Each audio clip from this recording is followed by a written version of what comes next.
Olá pessoal, tudo bem com vocês?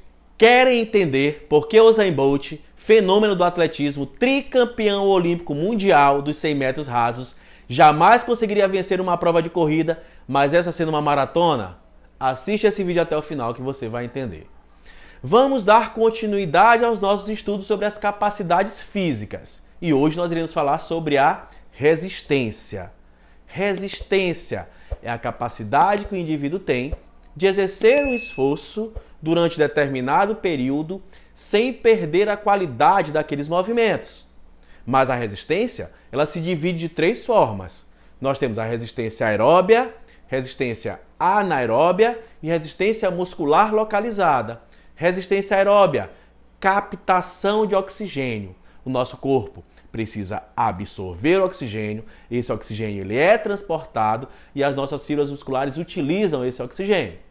Existe uma melhora no nosso VO2 máximo, certo? Resistência anaeróbia. Resistência anaeróbia, ausência de oxigênio. Não tem a presença do oxigênio.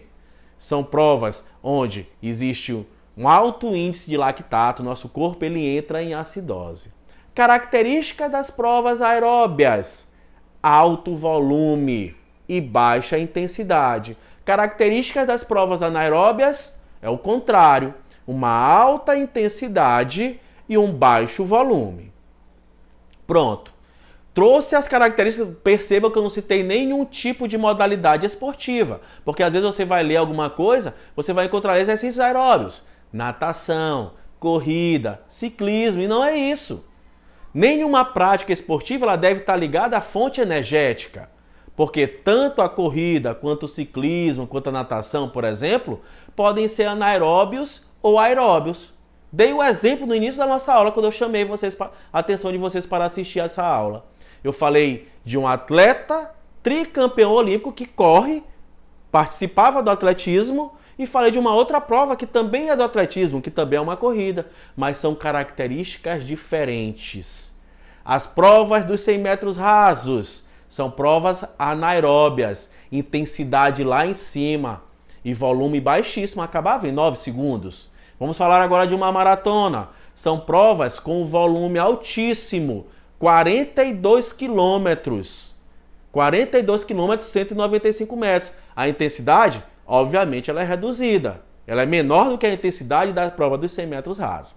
Mas essa questão de volume e intensidade, só para deixar aqui um pouquinho claro, obviamente que vai depender do nível de aptidão de cada indivíduo. Aí já entra a questão de um princípio do treinamento esportivo, que é o princípio da individualidade biológica.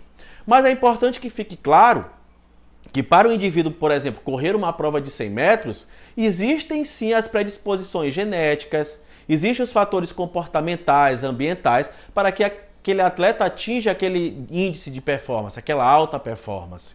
Assim também acontece com as provas de maratona. Mesmo que o indivíduo tenha as características genéticas, obviamente, ele necessita do ambiente, necessita de uma série de comportamentos, ele necessita do treinamento para que ele consiga atingir a alta performance. Com a chamada que eu dei para vocês nesse vídeo, eu vou deixar bem claro aqui que eu não quero dizer que eu não quis e nem quero dizer que o Usain Bolt não conseguiria correr uma maratona. Claro que ele conseguiria correr uma maratona se ele se predispusesse a treinar para ela. Porém, eu afirmo categoricamente que ele jamais conseguiria vencer uma maratona olímpica, se nós formos falar de alta performance. E nós temos ainda a resistência muscular localizada, que ele até fica bem parecidinho ali com o conceito de resistência. É a capacidade que o indivíduo tem de realizar repetições de determinado movimento durante muito tempo, certo? Então, eu espero que vocês tenham entendido aí um pouquinho sobre a resistência. Prática esportiva, ela não define se o exercício aeróbico ou anaeróbico. O que vai definir é a intensidade ou o volume que tu pratica aquela determinada modalidade. Até a nossa próxima aula. Vamos para cima, hein?